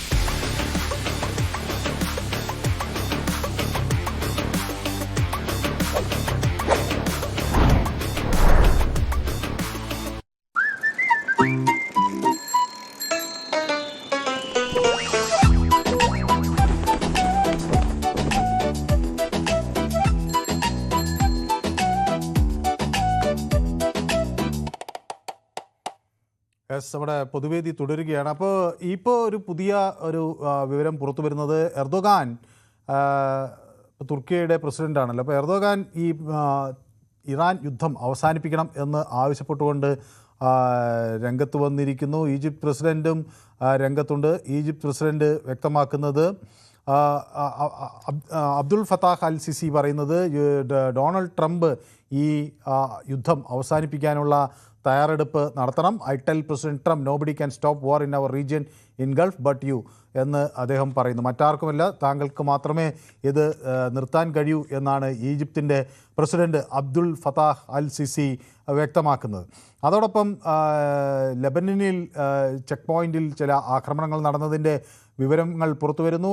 ഹൈഫ ഓയിൽ റിഫൈനറിയിൽ കനത്ത അഗ്നിബാധ ഉണ്ടായതായുള്ള വിവരങ്ങൾ പുറത്തു വരുന്നു. അവിടേക്ക് ആക്രമണം നടന്നു എന്നതാണ് ഏറ്റവും ഒടുവിൽ ലഭ്യമാകുന്ന ഒരു വിവരം. അപ്പോൾ തങ്കച്ചൻ എന്നോടൊപ്പം ചേരുന്നു. ശ്രീ തങ്കച്ചൻ കേൾക്കാം? നമസ്കാരം. ശ്രീ തങ്കച്ചൻ കോട്ടയത്താണ് വിളിക്കുന്നത്? അതെ അതെ അതെ. യെസ്. തങ്കച്ചൻ, കോട്ടയത്ത് നിയമസഭാ മണ്ഡലം ഏതാണ്? പാല വലിയ ഫൈറ്റ് നടക്കുകയാണ് അല്ലേ? കനത്ത മത്സരം നടക്കുന്നത് അല്ലേ? ത്രികോണ മത്സരം തന്നെയാണ് സാർ നടക്കുന്നത്. ത്രികോണമാണ്. അതെ. അപ്പൊ ഈ തങ്കച്ചനൊക്കെ തെരഞ്ഞെടുപ്പ് പ്രചരണ രംഗത്തുണ്ടോ, അതോ ഇത് ദൂരെ നിന്ന് മാറി നിന്ന് വീക്ഷിക്കുക മാത്രമാണോ ചെയ്യുന്നത്? ഞാനങ്ങനെ ഒരു രാഷ്ട്രീയ പാർട്ടിയിലും ഒട്ടും വിശ്വസിക്കുന്ന കക്ഷിയല്ല. ഞാൻ നിഷ്പക്ഷമായി നിൽക്കുന്ന ഒരു കക്ഷിയാണ്. അപ്പൊ നിഷ്പക്ഷനായ ഒരാളോട് ഞാൻ ചോദിക്കുക എന്ന് വിചാരിക്കാം, ഇത് ആർക്കാണ് ശ്രീ തങ്കച്ചൻ കൂടുതൽ സാധ്യത കാണുന്നത്? കാരണം പണ്ട് കാലം മുതലേ വന്നുകൊണ്ടിരുന്ന UDFന്റെ ഒരു മണ്ഡലമായിരുന്നു. ആ UDFന്റെ മണ്ഡലം നിലനിൽക്കാൻ സാധ്യത. പക്ഷെ പ്രചാരണ സ്ഥാനത്ത് BJP ആണ് മുന്നിൽ. ജോസ് കെ മാണി എന്നാലും പുറകിലാണ് പ്രചാരണത്തില്. അതായത് ചുമതല ഷോൺ ജോർജിന് വേണമെങ്കിൽ ജോർജിന് വേണമെങ്കിൽ കയറി വരാവുന്ന സാഹചര്യവും പാലായി കാണുന്നുണ്ട്. എന്നോട് 2-3 ആളുകൾ അങ്ങനെ പറഞ്ഞു കേട്ടു. ഷോൺ ജോർജ് ഭയങ്കരമായ പ്രചരണ രംഗത്ത് സജീവമായി ഉണ്ടെന്നാണ് പറയുന്നത് അല്ലേ? വാഞ്ഞു പിടിക്കുകയാണ്. അത് തന്നെയല്ല, ക്രിസ്ത്യൻ മേഖലയിലുള്ള ആൾക്കാരെല്ലാം കൂടുതൽ ഈ ചുമരെഴുത്ത് പരിപാടികൾ അവരുടെ സ്ഥലങ്ങളിലെല്ലാം വിട്ടുകൊടുക്കാൻ തയ്യാറായിട്ടുണ്ട്. അതിന്റെ അർത്ഥം നമ്മുടെ വീട്ടിലൊരു ബോർഡ് എഴുതുന്നെങ്കിൽ തീർച്ചയായിട്ടും അവർക്ക് അനുകൂലമായ സാഹചര്യം ഉണ്ടായിട്ടല്ലേ വരുന്നത്. അങ്ങയുടെ നിരീക്ഷണം ഗംഭീരമാണ് കേട്ടോ. അങ്ങ് ഒരു രാഷ്ട്രീയ നിരീക്ഷകൻ തന്നെ. ഞാൻ അങ്ങ് നിഷ്പക്ഷനാന്ന് പറഞ്ഞാൽ ചിലപ്പോൾ വലിയ താല്പര്യമുള്ള പറയാതിരിക്കുന്നതിനെ വിചാരിച്ചു. പക്ഷേ അങ്ങ് ഇതെല്ലാം വളരെ സൂക്ഷ്മമായി നിരീക്ഷിക്കുന്നത്. അവിടെ പൊതുവേദി പ്രേക്ഷകർ പലരും അങ്ങനെയാണ്. ഏതായാലും അത് വളരെ രസകരമായൊരു നിരീക്ഷണമാണ്. അപ്പോൾ വലിയ ആവേശത്തിലാണ്. അങ്ങ് ഈ പാലയിൽ എവിടെയാണ്? പാല ടൗണിലാണോ താമസിക്കുന്നത്, അതോ ഇങ്ങ് രാമപുരോ? അല്ല, ചെറിയൊരു ഗ്രാമം, എലിക്കുളം ഒരു ഗ്രാമത്തിലാണ് താമസിക്കുന്നത്. ശരി. അതിനുപരിയായിട്ട് വേറെ സാറിന് പ്രശ്നമുണ്ട്. ഈ ജോസ് കെ മാണിക്ക് ചില പ്രശ്നങ്ങൾ വന്നു വെച്ചാൽ ഞങ്ങളെന്ന് ഞങ്ങൾ പറയുള്ളൂ, മാണിക്കാരന് ഞങ്ങളുടെ മാണിസാറിന് പനവട്ടം ഗവൺമെന്റ് ഹൈസ്കൂളിൽ അത് മാണിസാർ ധനകാര്യമന്ത്രി സമയത്ത് ഉദ്ഘാടനം വന്നപ്പോൾ അവിടുത്തെ അന്ന് മാണിസാർ ഇരുന്ന സമയത്ത് ഈ വിഷയം ഉണ്ടായത്. ആ വിഷയം ഉണ്ടായ സമയത്ത് ഉദ്ഘാടനം വന്നപ്പം സാറിനെ അവിടെ ഇരിക്കാൻ സമ്മതിക്കാതെ CPM ഒരു ചാണകവെള്ളം തെളിച്ച് അവിടെ നിന്ന് ഇറക്കി വിട്ടൊരു സാഹചര്യം ഉണ്ടായി. ആ സാഹചര്യത്തിൽ ശാസ്ത്ര സംഘം പ്രസിഡന്റ് കൂടെയാണ് ജോസ് കെ മാണി ആദ്യം തെരഞ്ഞെടുപ്പ് കമ്മിറ്റി കൂടെ വീട്ടിൽ പോയത്. അത് ഞങ്ങളെപ്പോലുള്ള ജനങ്ങൾക്ക് ഭയങ്കരമായിട്ട് വിഷമമുണ്ടായി. കാരണം വെച്ചാൽ ഏറ്റവും കൂടുതൽ മാണിസാറിന് ജയിച്ചു വരുന്ന സമയത്ത് ഏറ്റവും കൂടുതൽ ഭൂരിപക്ഷം വരുന്നത് ഞങ്ങളുടെ ഈ എലിക്കുളം പഞ്ചായത്തിലായിരുന്നു. കാരണം ഒരു കാരണവശാലും ഇവിടെ 10 വർഷം ഇപ്പൊ ഭരിച്ചുകൊണ്ട് ഇത്രയും കാലം ഭരിച്ചുകൊണ്ട് LDF ആയിരുന്നു. എന്നാൽ പോലും മാണിസാറിന്റെ സമയത്ത് ഭൂരിപക്ഷം ഇപ്പോഴും പിന്നെ 900 വോട്ട് ഭൂരിപക്ഷം വന്നിരിക്കുന്ന മാനസികാത്തനാണ്. ഇടതുപക്ഷം ഭരിക്കുന്നത്. എന്നാൽ പോലും അങ്ങനെയാണ് വരുന്നത്. ഇതെല്ലാം ജനങ്ങൾ മനസ്സിലാക്കി ഓരോ കാര്യങ്ങളും മനസ്സിലാക്കിയാണ്. ജോസ് കെ മാണിയെ നമ്മൾ കാണാൻ ചെന്നാൽ ജോസ് കെ മാണി ചെല്ലുമ്പോൾ അവിടെ വെച്ചരെ ചെയ്തോളാം എന്നാ പറയുന്നത്. അതേ സമയത്ത് ഞാൻ PC ജോർജിന്റെ ഒരാവശ്യത്തിന് ഞാൻ ഇതുപോലെ എന്റെ വൈഫിന്റെ ആവശ്യത്തിന് PC ജോർജിന്റെ വീട്ടിൽ പൂഞ്ഞാർ പോയായിരുന്നു. അപ്പോൾ കാര്യം പഠിച്ചിട്ട് പറയും, നടക്കുകയല്ലേ നടക്കും, നടക്കുമെങ്കിൽ നടക്കും എന്ന് പറഞ്ഞു വിടുന്ന ഒരു സാഹചര്യമാണ് ഉണ്ടായിരുന്നത്. പക്ഷെ എന്നെ സംബന്ധിച്ച് പറയുകയാണെങ്കിൽ എനിക്ക് കുറെ കാര്യങ്ങൾ ഉപകാരങ്ങൾ കിട്ടിയിട്ടുള്ളൊരു രാഷ്ട്രീയ നേതാവാണ് പി സി ജോർജ്. കാരണം എന്റെ ഇവിടെ പി സി ജോർജിന്റെ ആൾക്കാരുള്ളപ്പോൾ ഞാനിവിടെ ഓരോ കാര്യത്തിൽ എഴുതുമ്പോൾ എല്ലാം പുള്ളി സഹായിച്ചു നിൽക്കില്ല. ആ ഒരു സാഹചര്യം പിന്നെ ഈ ക്രിസ്ത്യൻ മേഖലയിൽ ഫ്രാങ്കോ മുളക്കനെ പോലുള്ള സംരക്ഷിച്ചത് പി സി ജോർജാണ്. ആ ഒരു സംരക്ഷണത്തിൽ തീർച്ചയായിട്ടും ക്രിസ്ത്യൻ സഭയ്ക്ക് കൂടുതൽ ഒരു അനുകൂലം സഭാ നേതാക്കന്മാർക്ക് പി സി ജോർജിനുണ്ട്. ഇവിടെ കഴിഞ്ഞ ദിവസം ഞാൻ അറിഞ്ഞത് വെച്ചാൽ ഇവിടെ ഏറ്റവും വലിയ കേരള കോൺഗ്രസ് നേതാവായ മാർട്ടിൻ ഗുരുനാക്കുന്ന് എന്ന് പറഞ്ഞാൽ കേരള കോൺഗ്രസ് സ്ഥാപക നേതാവാണ്. അയാൾ ഇവിടെ മാണിസാറിനെ കൊണ്ടുവന്ന് അകലക്കുന്ന നിയമമണ്ഡലത്തിൽ നിന്ന് എടുത്തു കളഞ്ഞിട്ട് പാലാ നിയമമണ്ഡലം ഉണ്ടാക്കി. ഈ പാലാ നിയമമണ്ഡലം ഉണ്ടാക്കിയ സമയത്ത് നമ്മുടെ ഈ സമയം ഇങ്ങനെ അതിക്രമിച്ച് പോകുന്നതുകൊണ്ടാണ്. ഓക്കെ, അങ്ങ് ഉദ്ദേശിച്ച കാര്യം എനിക്ക് മനസ്സിലായി. അപ്പൊ ഈ യുദ്ധം എങ്ങനെ പോകുന്നു എന്നതിന്റെ ഒരു ചുരുങ്ങിയ ഒരു കാഴ്ചപ്പാട് അങ്ങ് എന്താണ് പറയുന്നത്? സമയം അതിക്രമിച്ചുകൊണ്ടാണ്. എനിക്ക് പറയാനുള്ള സാധനം വെച്ചാൽ അമേരിക്ക പിന്മാറാനുള്ള സാഹചര്യം വെച്ചാൽ മറ്റുള്ള രാജ്യങ്ങൾ പിന്തുണ കുറയുന്നു എന്നൊരു അമേരിക്ക സ്വയം തോന്നലുണ്ട്. അമേരിക്ക എന്തിനേയും യുദ്ധാടിസ്ഥാനത്തിൽ എല്ലാത്തിനും വെട്ടിപ്പിടിക്കാവുന്നൊരു തോന്നലാണ് ഉണ്ടായത്. അതിന് മറ്റു രാജ്യങ്ങൾ പുറകോട്ട് പോകുന്നൊരു തോന്നൽ അമേരിക്ക തോന്നിയോണ്ടാണ് അമേരിക്ക പിന്മാറാൻ തയ്യാറാകുന്നത്. പിന്മാറും എന്നാണ് താങ്കൾ വിചാരിക്കുന്നത്. ഓക്കെ, വ്യക്തമാണ്. അപ്പോൾ സതി ബാബുരാജ് എന്നോട് ചോദിക്കുന്നു, മനു സുഖമാണോ എന്ന്. I am so busy of election work in Paravur. Wow, very good. This place is opposition leader Satheesan. അവിടെ വി ഡി സതീശിൻ്റെ മണ്ഡലത്തിൽ നമ്മുടെ പൊതുവേദി പ്രവർത്തക സതി ബാബുരാജ് വലിയ തെരഞ്ഞെടുപ്പ് പ്രചരണ രംഗത്തുണ്ട്. കൊള്ളാം. അപ്പോൾ അവിടെ എന്ത് സംഭവിക്കുമെന്ന് തീപാറും പോരാട്ടമായിരിക്കും അവിടെ നടക്കുന്നതെന്ന് ഞാൻ വിചാരിക്കുന്നു. സതി ബാബുരാജിൻ്റെ വിശദാംശങ്ങളൊക്കെ നമ്മളുമായി പങ്കുവെക്കുന്നത് ഞാൻ വിചാരിക്കുന്നത്. അപ്പോൾ ശശിധരൻ പിള്ള പറയുന്നത്, ഞാൻ കാത്തിരിക്കുന്നത് കൃഷ്ണൻകുട്ടിയുടെ വരവാണ്, അത് കഴിഞ്ഞിട്ട് വേണം എനിക്കൊന്ന് പുറത്തേക്ക് പോകണം. അത് ശരി, അത് കൊള്ളാലോ. ഓക്കെ, ശക്തിമാൻ ബീഫ് കഴിക്കില്ല എന്നൊക്കെ പറയുന്നുണ്ട്. ഓക്കെ, അതാ കൃഷ്ണൻകുട്ടി എത്തിയല്ലോ. ശ്രീ കൃഷ്ണൻകുട്ടി മണിമലയെ കാത്തിരിക്കുകയാണ്. ആര്? നമ്മുടെ ശശിധരൻ പിള്ള. അതേ എന്താ പറയുന്നതെന്ന് ഈ ഘട്ടത്തിൽ നോക്കാനാണ്. ശ്രീ കൃഷ്ണൻകുട്ടി, തെരഞ്ഞെടുപ്പ് പ്രചരണത്തിൽ ചൂട് പിടിച്ച് നിൽക്കുകയാണോ? നമസ്കാരം. പിള്ളയ്ക്ക് പ്രത്യേകം നമസ്കാരം. ബാക്കി എല്ലാ പ്രേക്ഷകർക്കും നല്ല നമസ്കാരം. അതെ, അപ്പൊ അങ്ങ് തെരഞ്ഞെടുപ്പ് ചൂടിലാണോ? പലരും അതാ ചോദിക്കുന്നത് എന്നോട്. പിന്നെ തെരഞ്ഞെടുപ്പില്ലേ, അതല്ലേ നമുക്കിപ്പോ ഏറ്റവും പ്രധാനപ്പെട്ട കാര്യം. നമ്മളെ കേരളത്തിനെ സംബന്ധിച്ചിട്ട് ഏറ്റവും പ്രധാനപ്പെട്ട സംഭവമാണ് തെരഞ്ഞെടുപ്പ് എന്ന് പറയുന്നത്. ജനാധിപത്യത്തിന്റെ മഹോത്സവമാണല്ലോ തെരഞ്ഞെടുപ്പ്. ഇനി 5 വർഷം അങ്ങ് അവിടെ ഇത് മണ്ഡലം കാഞ്ഞിരപ്പള്ളിയാണ്. ഏതാണ് കാഞ്ഞിരപ്പള്ളി? ഞങ്ങളുടെ കാഞ്ഞിരപ്പള്ളിയാണ്. ജയരാജ് സാറാണ് ഞങ്ങളുടെ സ്ഥാനാർത്ഥി. ജയരാജ്. ജയരാജ് സാറിന് ഞങ്ങളുടെ പഞ്ചായത്തിലെ വിസിറ്റ് സന്ദർശനം കഴിഞ്ഞു. അതില് ഒരു വിസിറ്റിന്റെ തുടക്കം നമ്മുടെ വീട്ടുമുറ്റത്ത് തന്നെയായിരുന്നു. അതിന്റെ തുടക്കം സ്വന്തം വീട്ടുമുറ്റത്ത് നിന്നാണ് അദ്ദേഹത്തിന്റെ പ്രചരണ പരിപാടികൾ തുടങ്ങിയത്. ശ്രീ മണിമല, ഞങ്ങളുടെ ഈ വാർഡിലെ ഒരു പ്രത്യേകത എന്ന് വെച്ചാൽ എന്റെ മുറ്റത്തിന് കുറച്ച് നന്നായിട്ട് സ്ഥലമുണ്ടേ. ഓ, അത് ശരി. അതുകൊണ്ട് ഇവിടെ ഒരു വായനശാലയും ക്ലബ്ബൊക്കെ ഉണ്ടായിരുന്നപ്പം അവരുടെ പരിപാടികളൊക്കെ നമ്മുടെ മുറ്റത്ത് നടത്തുന്ന രീതിയിലാണ് മുറ്റം കുറച്ച് വലുതായിട്ടാണ് ഉണ്ടാക്കിയിട്ടത്. അപ്പൊ ഞാനിത് ഓർക്കുമ്പോൾ ഈ സന്ദേശം സിനിമയിലെ ശ്രീനിവാസന്റെ ഡയലോഗാണ്, ഇനി മുതൽ ഈ വീട് RDPയുടെ ആസ്ഥാന കേന്ദ്രമാവെന്ന് പറഞ്ഞ പോലെ മണിമലയിലെ LDF പ്രവർത്തനങ്ങളുടെ ആസ്ഥാന കേന്ദ്രമാണ് അങ്ങയുടെ വീട്, അല്ലേ? അങ്ങനെയല്ല, ഈ നമ്മുടെ ബാലസംഘത്തിന്റെ പരിപാടികള്, ക്ലബിന്റെ പരിപാടി, വായനശാല വാർഷികം എല്ലാം നടക്കുന്നതാണ്. ഇവിടെ മുറ്റത്ത് KPSCയുടെ നാടകം തന്നെ നടന്നിട്ടുണ്ട്. KPSC നാടകം എന്റെ പാപ്പ ഒരു ആനയുണ്ടായിരുന്നു. ശരി, കൊള്ളാലോ. അപ്പൊ ഞാൻ അവിടെ ഒരു ചോദ്യം അതിനിടയിലൂടെ ചോദിച്ചോട്ടെ. അവിടെ ഒരു കേന്ദ്രമന്ത്രി നമ്മുടെ ജോർജ് കുര്യൻ മത്സരിക്കുന്നുണ്ടല്ലോ. ജോർജ് കുര്യൻ മത്സരിക്കുന്നുണ്ട്. കാരണം അവർക്ക് മത്സരിക്കാൻ വേറെ സ്ഥാനാർത്ഥി ഇല്ലല്ലോ. എന്താ ചെയ്യാ? മത്സരിക്കാൻ വേണ്ട ജോർജ് കുര്യനെ നിർത്തിയിട്ടുണ്ട്. അവരുടെ സംസ്ഥാനത്തെ ഒരു പ്രമുഖനായ നേതാവാണ്. വേറെ സ്ഥാനാർത്ഥി ഇല്ലെന്ന് പറഞ്ഞാൽ അദ്ദേഹത്തെക്കാൾ ഒരു അങ്ങനെയല്ല. ഒരു കേന്ദ്രമന്ത്രിയെ കൊണ്ടുവന്ന് ഇവിടെ MLA സ്ഥാനത്തിന് മത്സരിപ്പിച്ചു കഴിഞ്ഞാല് അദ്ദേഹം ജയിച്ചു കഴിഞ്ഞാൽ ഏത് രാജിവെക്കും? അതോ ജയിക്കത്തില്ല വേറെ കാര്യം. അപ്പൊ മനുഷ്യനെ ഒരു കാര്യം ഊളയാക്കുന്ന രീതിയാണ് അവര് കാണിച്ചേക്കുന്നത്. അവര് മത്സരിപ്പിക്കേണ്ടതെന്ന് വേറെ ആരെങ്കിലും ആയിരുന്നു. അതിന്റെ അർത്ഥം അവര് ജയം പ്രതീക്ഷിക്കുന്നില്ല എന്നാണ് അവർ ഈ ജോർജ് കുര്യനെ മത്സരിപ്പിക്കുന്നതിന്റെ അർത്ഥം തന്നെ. അങ്ങനെയാണ് ഞാൻ ഈ കാര്യം മനസ്സിലാക്കുന്നത്. അത് ജയിച്ചു കഴിഞ്ഞാൽ അദ്ദേഹം MLA ആയി ഇവിടെ വരും. അപ്പൊ കേന്ദ്രമന്ത്രിയാകാൻ ഒരുപാട് പേർ അവർക്ക് വേറെ സ്ഥലത്ത് നിന്ന് ജയിച്ചിട്ടുണ്ടല്ലോ, MP-മാരായിട്ട്. MLA ആയിട്ട് ഇവിടെ നിൽക്കുമെന്നോ? അല്ലേ? അങ്ങനെയല്ലേ പറഞ്ഞു? അങ്ങനെ ഞാൻ വിചാരിക്കുന്നത്. ഞാൻ അങ്ങനൊന്നും വിചാരിക്കുന്നില്ല. വെറുതെ ഒരു ചാവേറിനെ നിർത്തി അതിങ്ങനെ നടന്നു. ഇതിനു കഴിഞ്ഞ പ്രാവശ്യം മത്സരിച്ചത് ശ്രീ അൽഫോൻസ് കണ്ണന്താനായിരുന്നു. അദ്ദേഹം മണിമലക്കാരൻ തന്നെയാ. ശരി, നമ്മുടെ സമയം ഇങ്ങനെ അതിക്രമിച്ച് പോകുന്നതുകൊണ്ടാണ് ഈ അമേരിക്കൻ യുദ്ധത്തിന്റെ സാഹചര്യം കരയുദ്ധത്തിലേക്ക് നീങ്ങുമെന്ന ആശങ്ക ശ്രീ കൃഷ്ണൻകുട്ടി മണിമലയ്ക്കുണ്ടോ? നോക്കൂ, ഈ ട്രംപ് ഒരു വരെ പറ്റുന്ന ലക്ഷണമില്ല.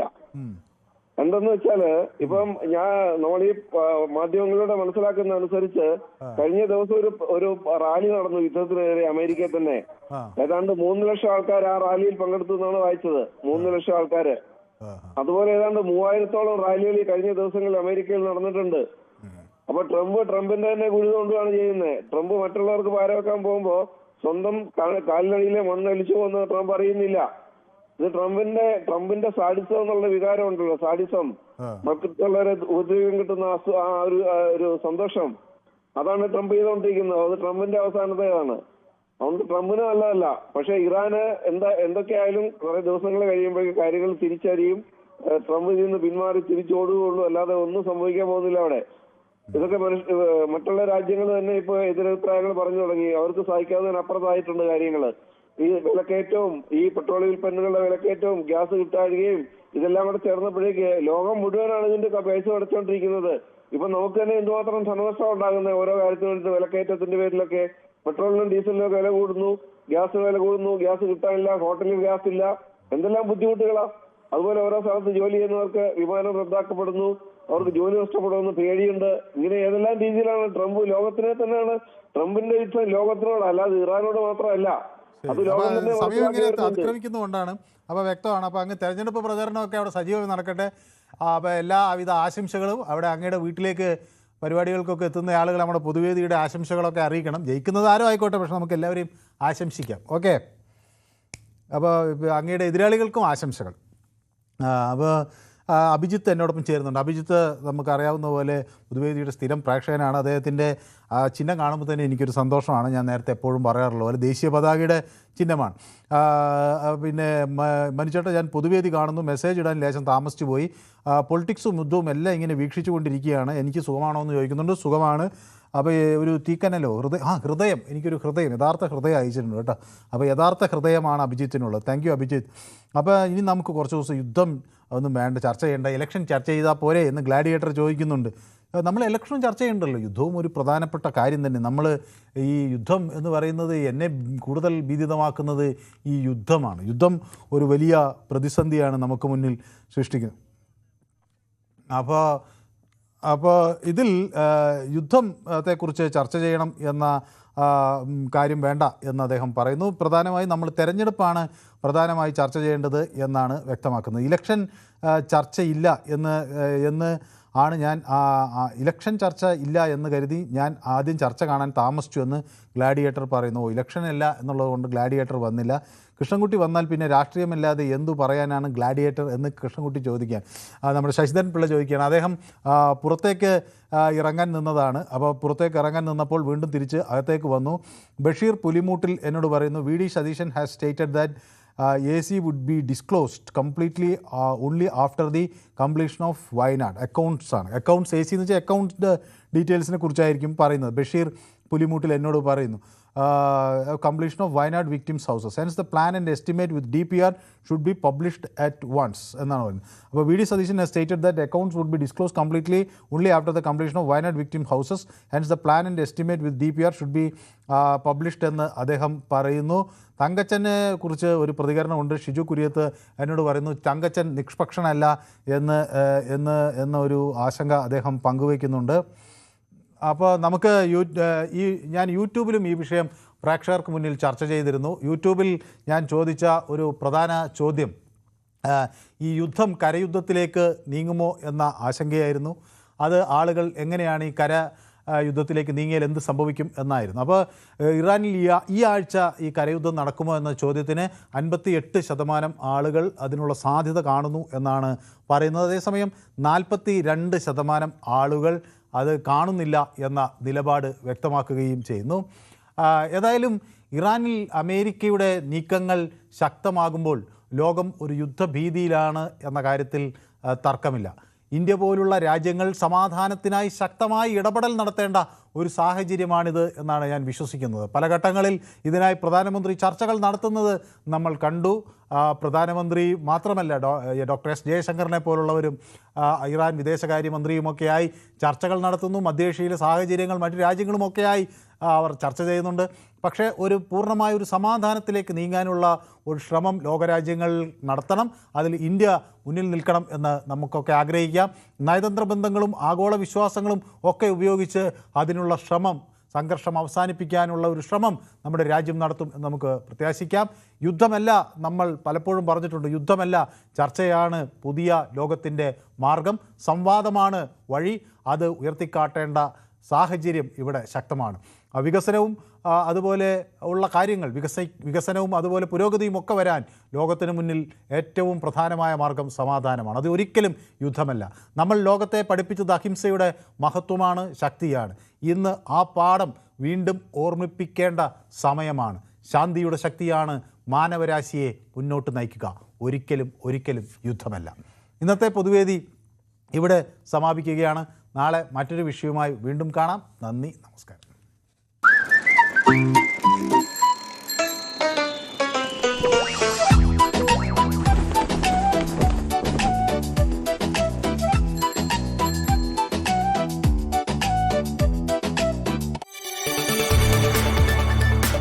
കൂടുതൽ വാർത്തകൾക്ക് news 18 Keralam YouTube channel subscribe ചെയ്യുക.